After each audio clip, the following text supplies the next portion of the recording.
Welcome to the Proceedings Podcast. I'm Bill Hamblett, the editor-in-chief of Proceedings at the U.S. Naval Institute. Today is Tuesday, December 13th, 2022. Good to have you on board, everybody. This episode is brought to you by Blue Cross Blue Shield Dental Coverage. I can't help myself from smiling right now. That's because I have Blue Cross Blue Shield FEP Dental. I pay no deductible for in-network services. My in-network preventive care is fully covered, including 3 cleanings per year, as plans start as low as $20 a month. Learn more at bcbsfepdental.com. Okay, let's get the show started. So a few people have told me recently that we are long overdue to have some Coast Guard folks on the show, and they're right. So my guest today is Rear Admiral Doug Fears, U.S. Coast Guard retired, joining us from his home at the eastern shore of Maryland. Admiral Fears enlisted in the Coast Guard in 1982. He was appointed to the Coast Guard Academy in 1985. He graduated from the Coast Guard Academy in 1989, and he was a career cutterman. He commanded 3 cutters, including the U.S. Coast Guard cutter Hamilton, a national security cutter. He served in the White House as Director for Central America and the Caribbean on the National Security Council staff, and he was the director of Joint Interagency Task Force South in Key West, Florida from 2020 till 2022. He also previously served as the chairman of the Naval Institute's editorial board. Admiral Fears, welcome to the show. Hey, thank you, Bill. Thank you for your hospitality and having me on the podcast today. And I really appreciate what you're doing here at the Naval Institute. Well, I enjoyed meeting you at the superintendent's house at the Naval Academy back in October. You were there, and then at the Naval Institute the next day for the history conference that we had on Russia, China, their burgeoning relationship, and is it or isn't it an alliance, and what does that portend for the world? That was a great conference, and we've had some other folks on the show that were either there and talked on panels, but that was a great event. And so you and I, it was the first time I'd met you. We talked a little bit about your last tour of active duty in the Coast Guard, where you commanded the Joint Interagency Task Force, which is in Key West, Florida. So for our listeners who perhaps are not super familiar with the counterdrug mission, or with JIATF South, as it's called, talk a little bit about that for a minute, what the mission is and what some of the challenges are in the counterdrug mission in the South. Yeah, that's a great question, Bill.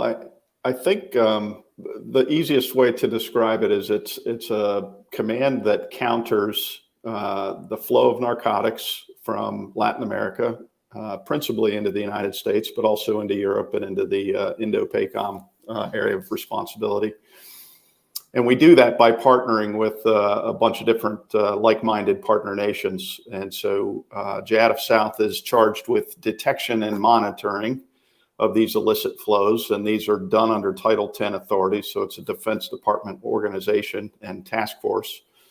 And then we work in concert with partner nations and the United States Coast Guard for interdiction and apprehension. And so if you look at it in a continuum, you detect, then you monitor, then you interdict, and then you apprehend.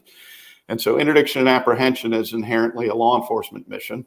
And so when we have a United States endgame, the United States Coast Guard is the agency that does that. The United States Navy participates in that as well. Many times you'll have a Coast Guard law enforcement detachment on a Navy littoral combat ship, or in the old days when we did this, the old frigates, Oliver Hazard Perry class frigates.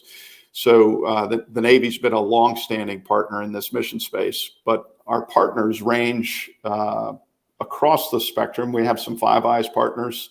So on the one end of the spectrum, we've got the Brits, the French, the Dutch, the Spaniards, some of those European partners that have Caribbean interests. And then on the other end of the spectrum, you've got Central American countries, Belize, El Salvador, Honduras, Costa Rica, Panama, so on and so forth. And so it's a tactical mission space, I would argue, with strategic effect. And we can talk more about that later if you'd like.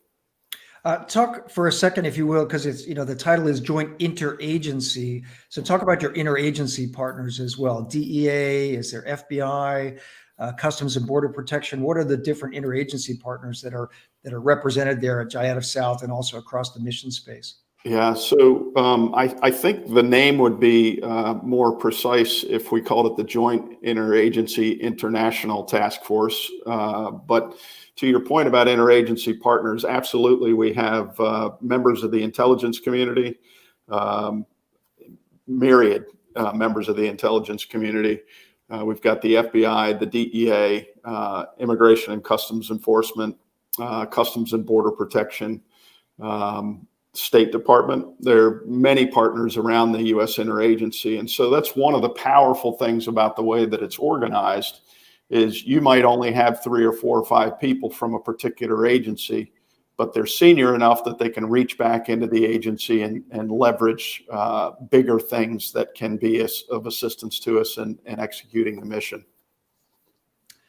Gotcha. So how's it going? I mean, we hear on the one hand, from time to time, you get DEA or Coast Guard, apprehended 100 tons of, you fill in the drug of choice of the day, right? Some number of tons, which just seems like a massive haul that should have a big impact on, the drug supply in the United States.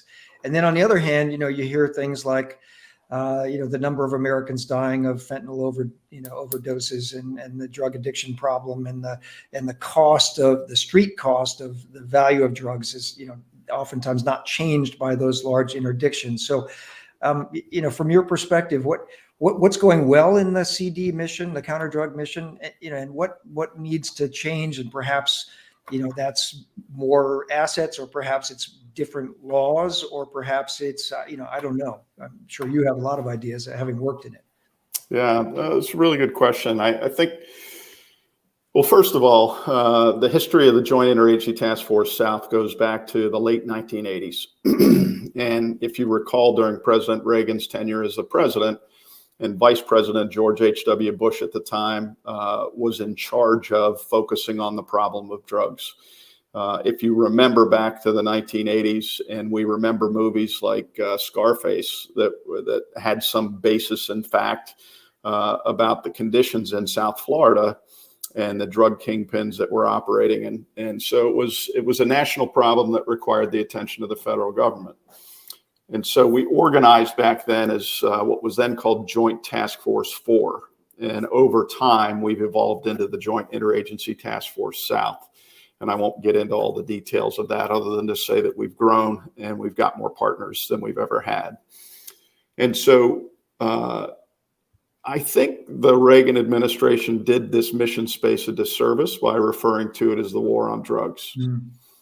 Because that implies that wars can be won or lost, and then you have these metrics that don't really capture the enduring nature of transnational criminal organizations and counter-narcotics as a mission space. And so one of the things we've had to fight within the Coast Guard is when you talk to Coast Guard people, we many times refer to the 11 statutory missions. And so the law requires us to focus on these 11 statutory missions.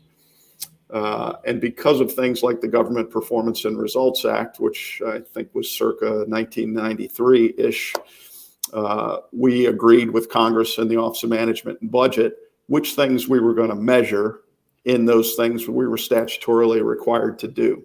So in the mission space of counter-narcotics, we begin to measure things that are easily measured. The number of interdictions, the quantities of cocaine, the numbers of people apprehended.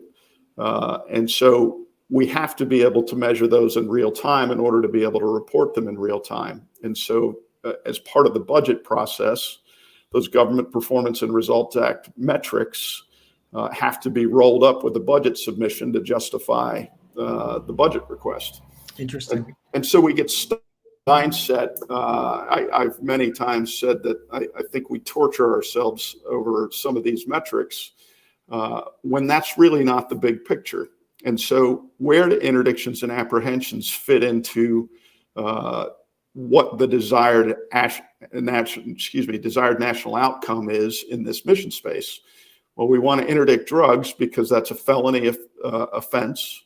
And then when we've got people, we can investigate and take down people. And so in the investigatory and prosecution phases of this mission space, the investigators very professionally will get more information, more intelligence, so that we can feed what we call the cycle of success. But ultimately, you get lawyers that get these guys sentenced. And there's an organized crime drug enforcement task force in Central Florida, in the Middle District of Florida, that focuses on air and maritime cases, principally maritime cases. And it's called Panama Express. And they're connected to the U.S. Attorney in the Middle District of Florida.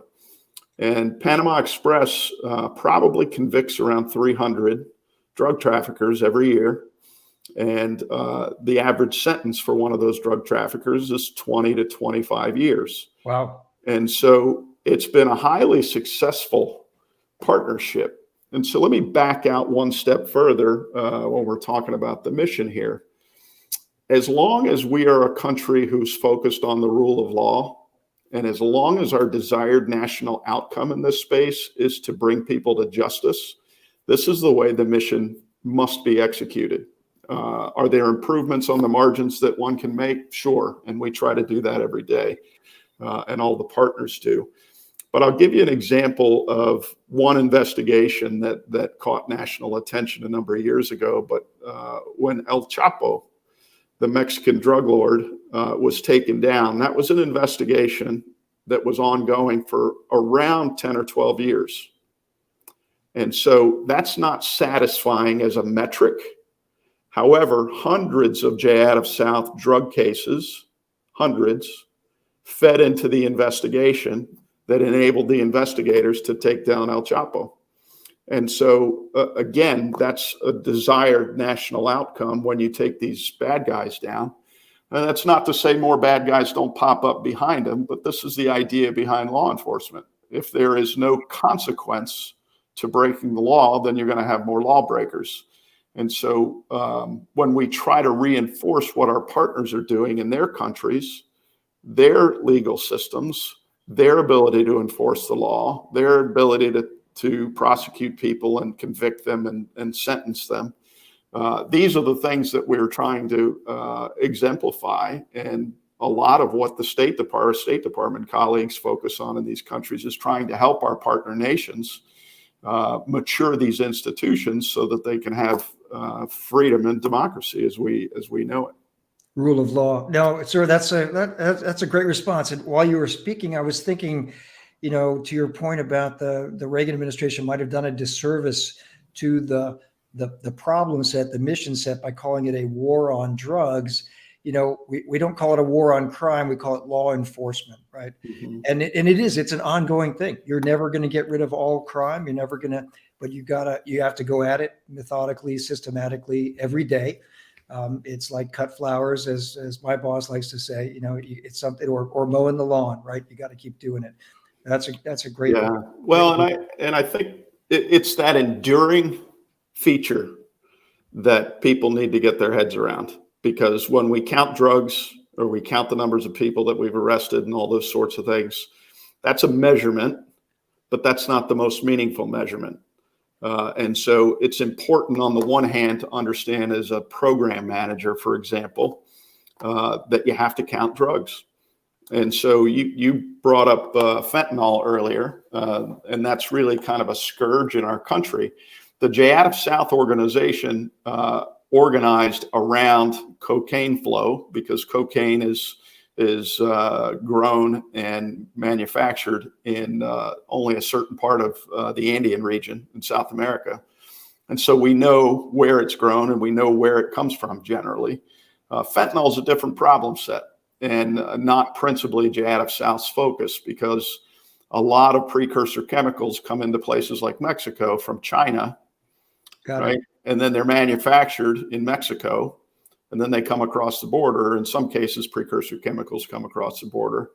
And so this is one of those things, I think, that the Chinese, I don't know if they turn a blind eye to it, or it's just kind of intentional to be something that undermines our population, stability in our own society.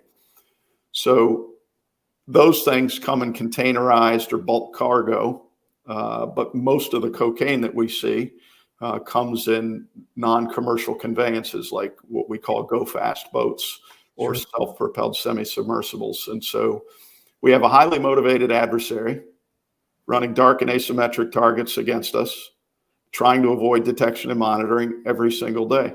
And we can get into this a little bit later, but during my tenure as the JADF South director, I engaged the defense innovation organizations to say, use us as a battle laboratory. And so the idea behind that is the Defense Department can experiment in this JADF South mission set on air and maritime targets in particular.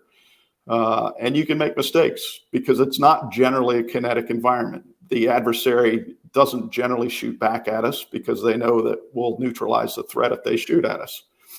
And so you're able to experiment with things, understanding that you have a highly motivated, well-financed adversary who's running dark and asymmetric targets. And so the Navy, for example, through the Office of Naval Research, is operating their Project Scout in concert with JADF South because it helps them develop, do their research and development projects in a place that is less risky than, say, the South China Sea or the Arabian Gulf.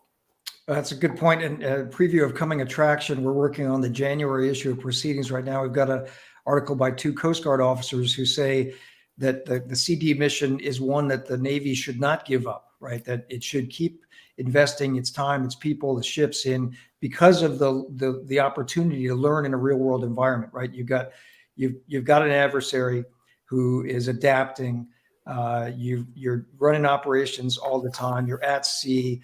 You've got it's an interesting environment. It's one that provides a real world leadership opportunity, et cetera, et cetera. Anyway, it's a pretty good piece. Yeah, well, and the Navy has a 1-star admiral at JADF South. Admiral Larry Legree is the guy who's the incumbent, and he's a surface warfare officer. He's also a nuclear surface guy, but I would argue, and we did, Admiral Scott Soretta was my deputy during my tenure, and he's now the commander of the standing NATO Maritime Group #2 over the Mediterranean Sea. Okay. And Scott and I used to talk about this all the time, but it's important whether the Navy is contributing ships or aircraft to understand that you're actually increasing readiness by doing this mission. Yeah. And you're increasing readiness because you're still stepping through. And I spent 4 years of my career assigned to Navy units, including 2 years back during Desert Storm. I was on 2 different guided missile cruisers, one as a fire control officer and one as a combat information center officer. So I understand that this idea of the detect to engage sequence is part of the Navy's warfighting skills and any of the services warfighting skills. And you're able to do that in the air and maritime domains. And so when you're on a ship and you're conducting these operations, you're launching and recovering small boats routinely. You're deploying visit, board, search, and seizure sorts of people in this environment. You're launching and recovering aircraft. You're coordinating with maritime patrol aircraft.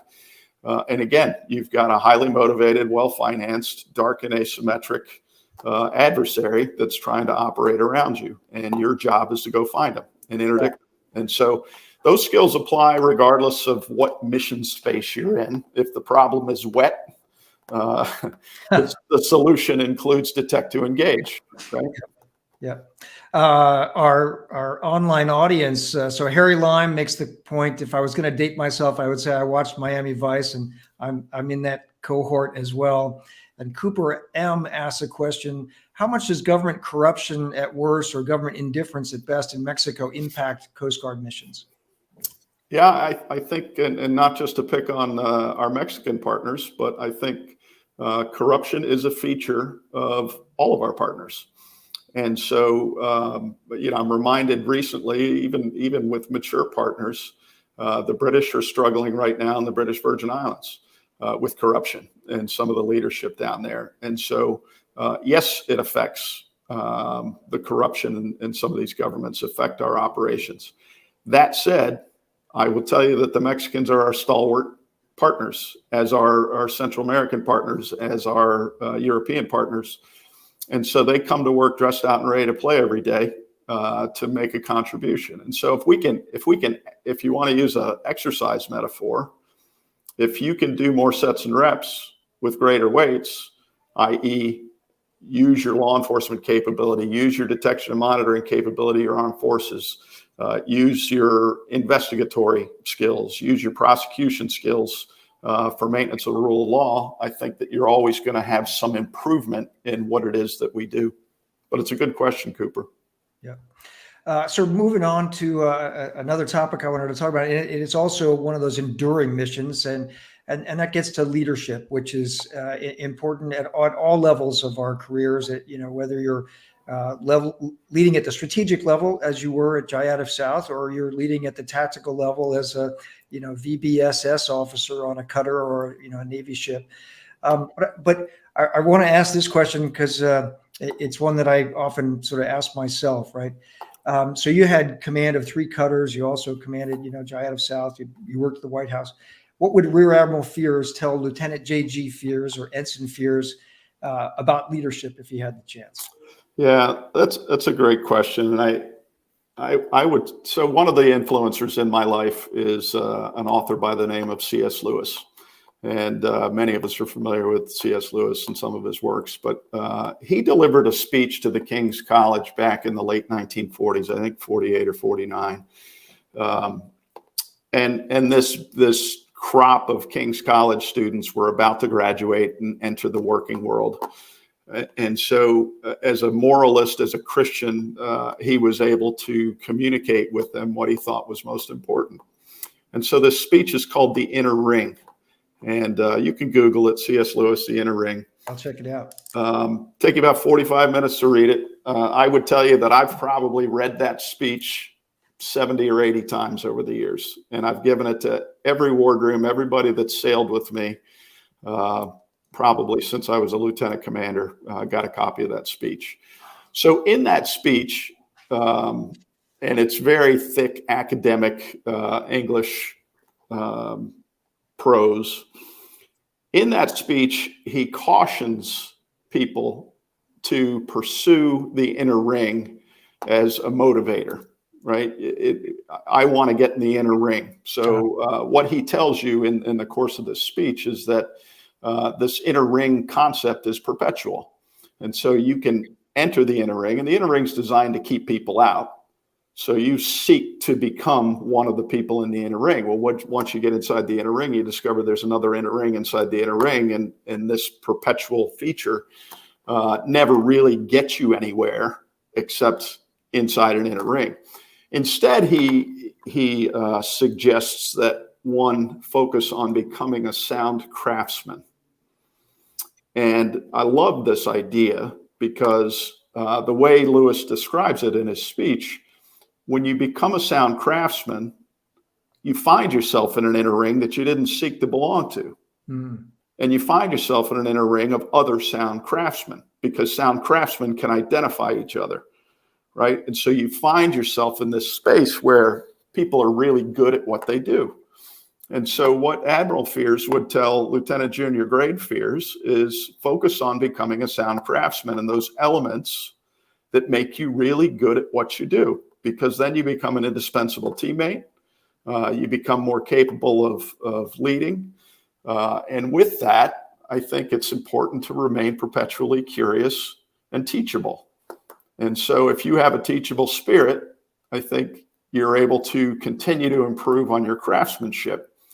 And so these things, we don't get them overnight.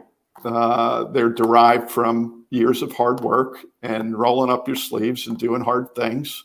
And then they build. And so we'll all make mistakes along the way. But the point here is not to avoid mistakes or hard things, because that's how we learn, right? And so that's probably at the core of what I would tell Lieutenant Junior Grade Fears.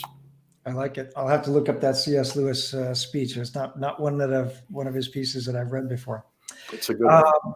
So, news late last year, I guess it was, or earlier this year, was the release of the Tri-Service Maritime Strategy, Navy, Marine Corps, Coast Guard Advantage at Sea, it's called, about sea service integration, some of the things that are happening there, particularly with regard to the Coast Guard, is, the Coast Guard's doing, from my perspective, more of the long endurance, far overseas missions, including in proceedings in USNI News, highlighted over the last couple of years, Coast Guard cutter transits of the Taiwan Strait, Coast Guard cutter deployments to 7th Fleet.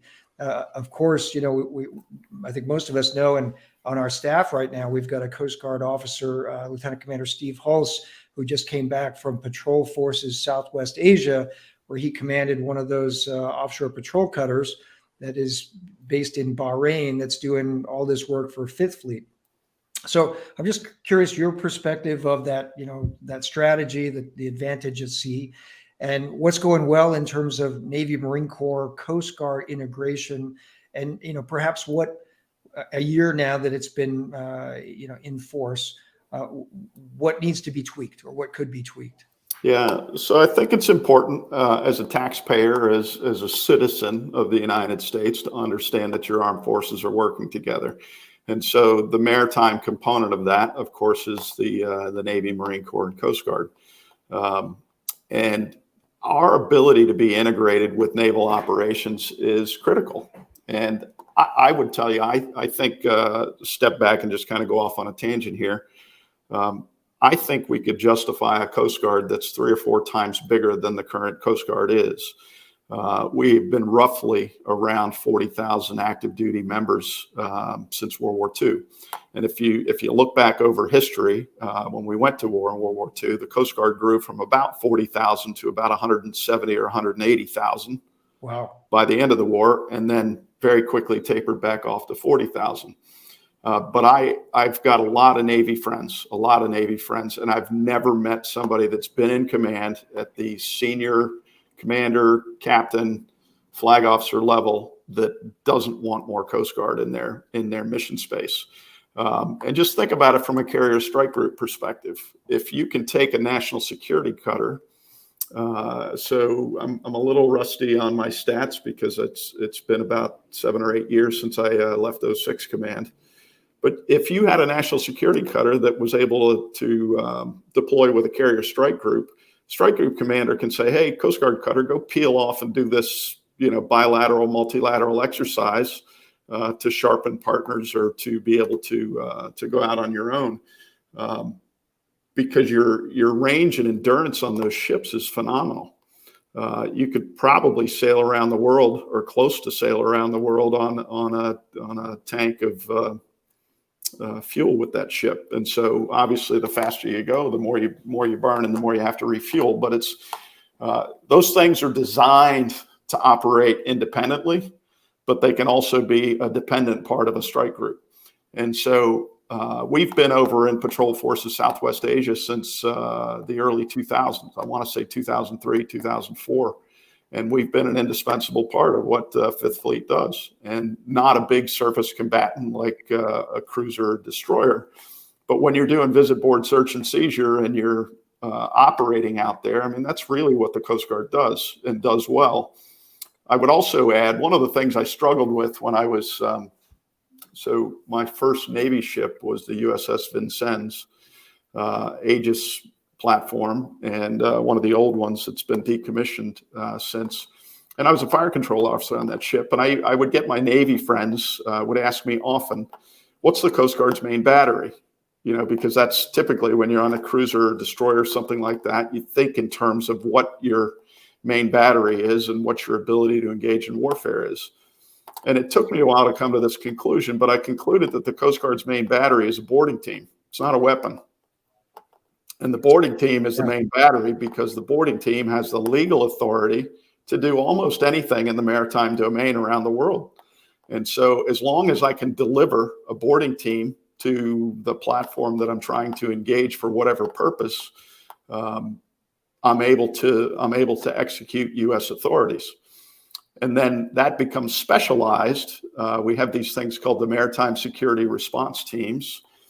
And in old special forces kind of lingo, these folks are trained as kind of a tier 2 force. And so they're much more highly qualified than a standard Coast Guard boarding team. And so they do tactical vertical insertion, the fast roping. They do all different kinds of close quarters combat training, where a normal boarding officer on a Coast Guard cutter might have 500 rounds of ammunition down the barrel to remain proficient in self-defense. The Maritime Security Response Team folks probably have 40 or 50,000 rounds of ammunition annually down the barrel to do close quarters combat. And so we've got these different capabilities that are available to the Navy and available to maritime forces in general around the globe. No, that's a great point. I was thinking, you spoke a few minutes ago, you mentioned the 11 statutory missions that the Coast Guard has. What the Coast Guard is doing forward, particularly in 5th Fleet and 7th Fleet, those VBSS missions, et cetera, the counter-drug mission, those ones get a lot of attention. They get a lot of attention in our USNI news coverage and other news coverage.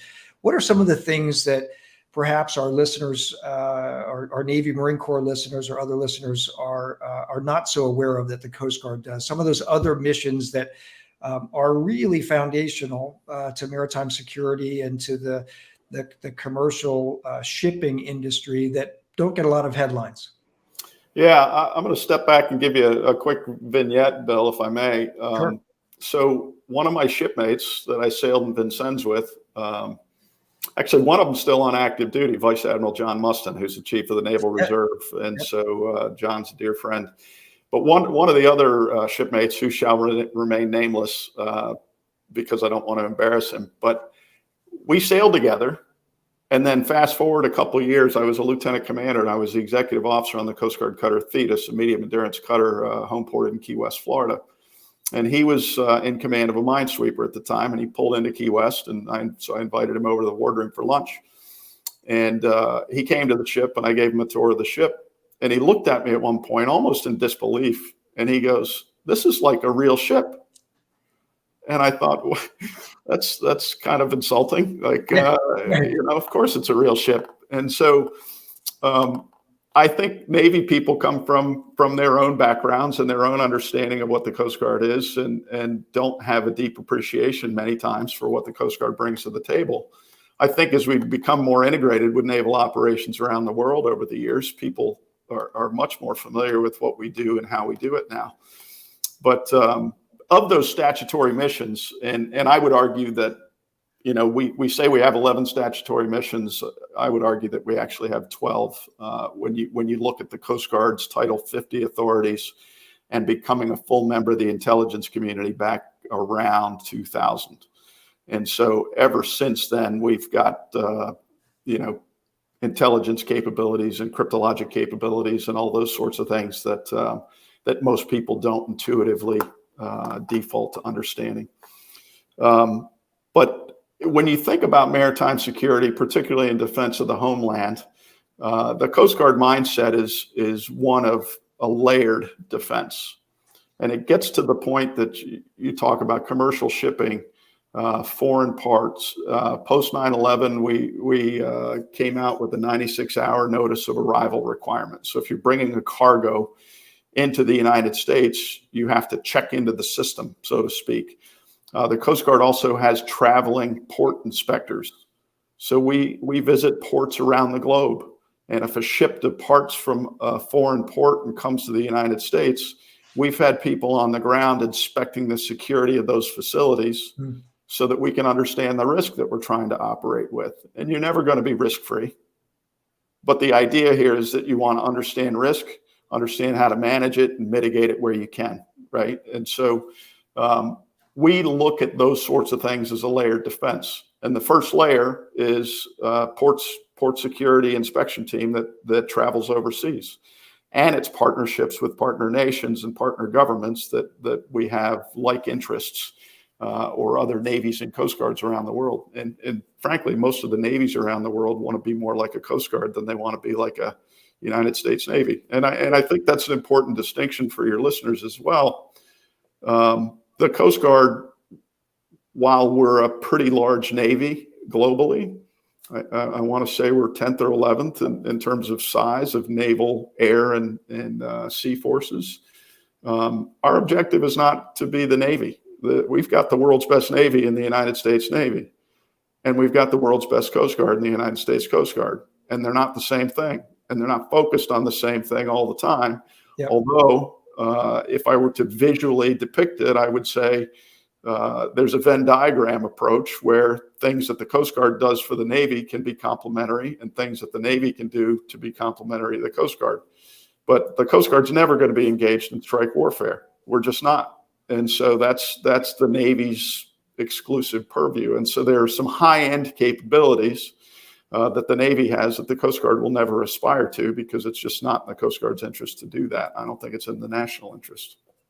Yeah, if I could just editorialize for a minute, since retiring from the Navy in 2016 and then coming to the Naval Institute, where we are sea services, Navy, Marine Corps, Coast Guard, and we do an annual Coast Guard issue. The August issue is always focused on the Coast Guard. We get a lot of submissions from Coast Guard authors. Our news team covers, what's happening in all the sea services. I've learned more about the Coast Guard in the past, 6.5 years than I knew when I was on active duty. And I'd point out just a couple of things. One is it blows me away when I think about the fact that the Coast Guard is roughly 40,000 people, as you said, about the size of the New York City Police Department. So think about a force that's concentrated 40,000 people in just New York City, and now put that force, spread that force all over the world to places from New York to California, from Bahrain to Hawaii, from the South China Sea to the Persian Gulf, and missions as disparate as, aids to navigation, to rescuing people at sea, to interdicting, drugs, right? It's a pretty it's an amazing thing. And I'm always kind of blown away when I think about that. And I try to, picture how this group of people that's about the size of the New York City Police Department can do those global missions, 11 statutory missions. So the other one I want to say, and I often will put this, in Twitter, and I did it recently. The Coast Guard's building some amazing ships right now. I'm a huge fan of the national security cutters, the offshore patrol cutters, the fast response cutters. And, the Navy is, I think, struggling to get above 300 ships. I think anybody would agree with that. And there are some of those classes of ships that are on hot production lines. I think we could keep building and upgun them a little bit and make them into Navy ships. But that's, Bill Hamlet's editorializing a little bit. And I shouldn't do too much of that, but I'm a big fan of the Coast Guard. We're running a little short on time, sir. I just wanted to ask, you served on the editorial board of the Naval Institute, which is the heart and soul of the open forum, the heart and soul of proceedings, and always has been. You served as the chair of the editorial board. You've been a longtime member of the Naval Institute. You sponsor your company at the Coast Guard Academy with a sponsored student program. Just if you could talk a little bit about how the Naval Institute has factored in your career, and maybe some of the things that you learned as being on the editorial board of the Institute. Yeah, thank you, Bill. The Naval Institute's a fantastic organization. So, and thank you again for having me on the podcast today. What I would tell you is I've been a member of the Naval Institute since I was a lieutenant junior grade, maybe as an ensign. And I can't remember how I first came across the Naval Institute. It was certainly Proceedings magazine as kind of a flagship publication. I don't know that I've ever been in a wardroom that didn't have a Proceedings magazine sitting on a table somewhere or in somebody's hands. And then over time, I made the decision to become a life member of the Naval Institute, and been a life member for a number of years. But I had a friend of mine, and I've always been an intellectually curious person, willing to be a little provocative at times in my thinking. And I had a retired Coast Guard captain whom I had served with at one point in my career invite me to come kick the tires on the editorial board. And so with that experience, I became a member of the editorial board. Was that by any chance Howie Thorson? No, it was not Admiral Thorson, but I'm trying to think who it was. I hope he's not online today. Was it Admiral Ames? Admiral Ames was on the ed board when I was on the ed board way back in the 90s, and he was just a tremendous gentleman. Yeah, well, I came in and I just enjoyed the activity of the editorial board, because you're really kind of wire brushing all the articles or proposed articles that are coming in to discern whether or not they kind of meet the standard of intellectual rigor and provocativeness and all the other things that you look for in a good article. And I think within 3 or 4 months, our chair stepped down and we elected a new chair. And unbeknownst to me, somebody had nominated me to be the chair. And so very shortly after getting on the board, I became the chairman of the editorial board. So I spent about 2 years, I think 3 years total on the editorial board, maybe two and a half as the chairman. And I just enjoyed the camaraderie. I enjoyed the debate. I enjoyed the intellectual rigor that was put behind what goes into Proceedings magazine. I was encouraged personally to write a few Proceedings articles myself. And so that rigor, I think, was really important for me as a career development tool. So big fan of the Naval Institute and everything that you all are doing. Well, thanks for your service on the Ed board and also for being a life member. Much appreciated, sir. Well, we are out of time now. We have time for one more. Any parting shots? Oh, by the way, saved rounds from you, Admiral?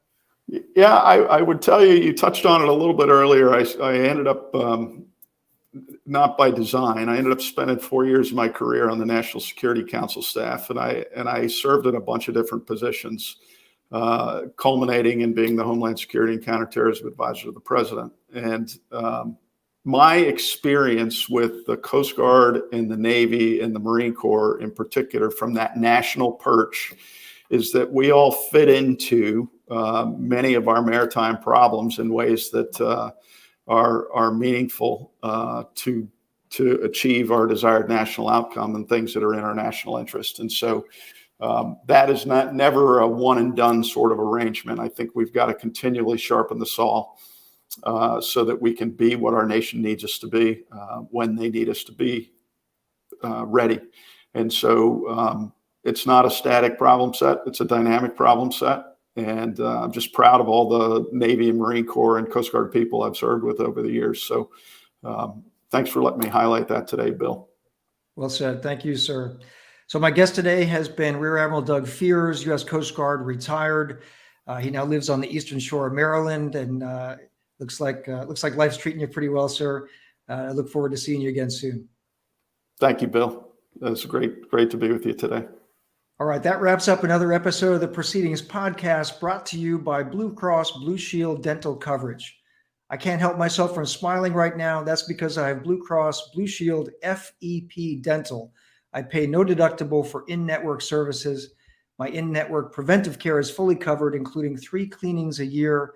Plans start as low as $20 a month. Learn more at bcbsfepdental.com. All right, well, that wraps up another show. If you enjoy it, subscribe to our channel, tell your friends, become a member at usni.org/join. And until next week, remember, victory begins at the Naval Institute.